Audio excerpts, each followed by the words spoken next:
विश्वास आणि सत्याची ताकद. MB न्यूज, आपली बातमी, आपलं सत्य. राज्याच्या उपमुख्यमंत्री व बीड जिल्ह्याच्या पालकमंत्री असलेल्या श्रीमती सुमित्रा अजित पवार यांनी दिवंगत अजितदादा पवार यांच्याच कामाची शैली पुढे सुरू ठेवण्याचे दिसून येत आहे. काल रात्री 11:30 वाजेपर्यंत बीड येथे विविध बैठका घेतल्यानंतर त्या सकाळी 7 वाजता लोकांच्या कामांमध्ये दिसल्या. एवढेच नाही तर केवळ बीड जिल्ह्याच्या दौऱ्यावर असताना बीडमधील विविध विकास कामांची पाहणी, उद्घाटने, बैठका, नियोजन समितीची बैठक हे सर्व करत असताना उपमुख्यमंत्री म्हणून त्यांचे राज्यातील अन्य घडामोडीवरही लक्ष असल्याचे दिसून आले. अमरावती जिल्ह्यात मोठ्या प्रमाणावर पाऊस झाला, पूर परिस्थिती निर्माण झाली. याबाबत बीड येथूनच त्यांनी अमरावती येथील पूर परिस्थितीचा आढावा घेतल्याचेही बघायला मिळाले. येतोय. Good morning. खूपच पाऊस झाला असं कळतंय आणि 30 ते 25 गावाचा संपर्क होत नाही असं कळतंय. तर रात्रभरापासून पूर्ण कंटिन्युअस याच्यातच आहे.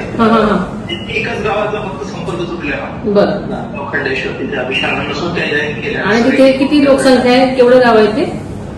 साधारणतः 2000 लोकसंख्येचं गाव आहे. अच्छा, बरं. तसं मग तिकडचा संपर्क म्हणजे होतोय का? म्हणजे फोन बिल लागतात का? तिथे जाणारे दोन्ही रस्ते ते पाण्याखाली आहे. अच्छा, आपल्याला पण म्हणजे मोबाईल वगैरे संपर्क असतो हे होतो. मोबाईल सरपंचांच्या रात्रीपासून कॉन्टॅक्ट होत आहे. ऑलरेडी नाल्याजवळचे जे घरं होते त्यांचे त्याच्यातले लोकांना त्याने ऑलरेडी शिफ्ट केलंच होतं. बरं. तिथे PHC आहे. बरं. शिफ्ट केलं लोकांना. तसं बाकी काही प्रॉब्लेम नाही तिथे गावात. आणि बाकी कशी परिस्थिती आहे सगळीकडे?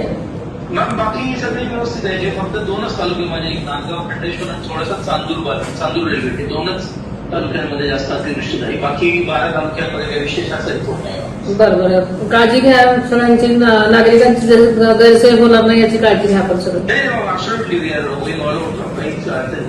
ओके. आणि काही लागलं तर फोन करा प्लीज. जी. ओके. थँक्यू.